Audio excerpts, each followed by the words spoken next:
নমস্কার বন্ধুরা, আমি আজকে তৈরি করব মেথি ভেন্ডি একটা রেসিপি। 10 থেকে 15 মিনিট সময়ের মধ্যে এটা হয়ে যায়। আমার করতে 12 থেকে 13 মিনিট মতো লেগেছিল। আর খেতে অত্যন্ত সুন্দর, গরম ভাত বা রুটির সাথে দারুণ লাগে।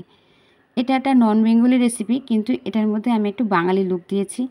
আর ভীষণই একটা পুষ্টিকর রেসিপি। সম্পূর্ণ দেখবেন, তাহলে বুঝতে পারবেন রেসিপিটা কতটা সুন্দর।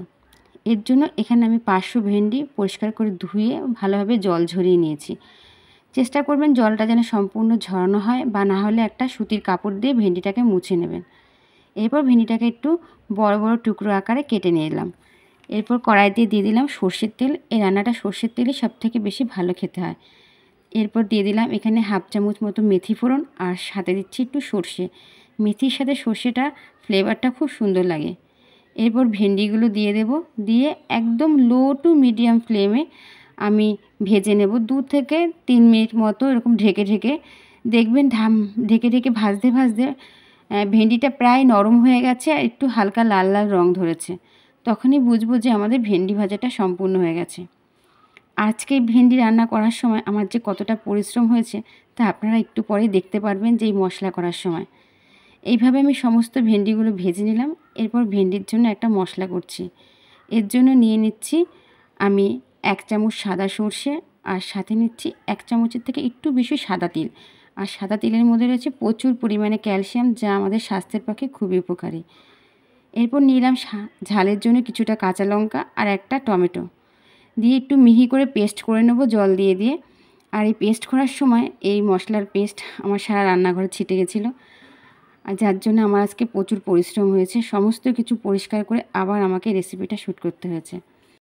আমাদের এক একটা ভিডিওর পেছনে যে কতটা পরিশ্রম করতে হয় তা ক্যামেরার পেছনেই থাকে। এরকমই একটা অভিজ্ঞতা আপনাদের সাথে আজকে আমি একটু শেয়ার করলাম। এরপর আমি সেই ভাজা ভেন্ডির মধ্যে দিয়ে দিচ্ছি বাটা মশলা, আর এক এক করে দিয়ে দেবো গুঁড়ো মশলা গুঁড়ো। প্রথমে দিলাম হলুদ গুঁড়ো, একটু কালারের জন্য দিচ্ছি কাশ্মীরি লঙ্কার গুঁড়ো, এটা অপশনাল। আর স্বাদের জন্য দিচ্ছি একটু নুন আর মিষ্টি। যারা মিষ্টিটা পছন্দ করেন না তারা দেবেন না।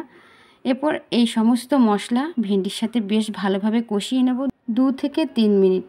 যেহেতু এর মধ্যে সর্ষে আর সাদা তিলের ব্যবহার করা হয়েছে, সাদা তিল আর সর্ষে বেশিক্ষণ কষাতে লাগে না। এর জন্য যখন দেখবে একটুখানি ভাজা ভাজা হয়ে গেছে, এর মধ্যে আমি 1 কাপ পরিমাণ মতো জল দিচ্ছি।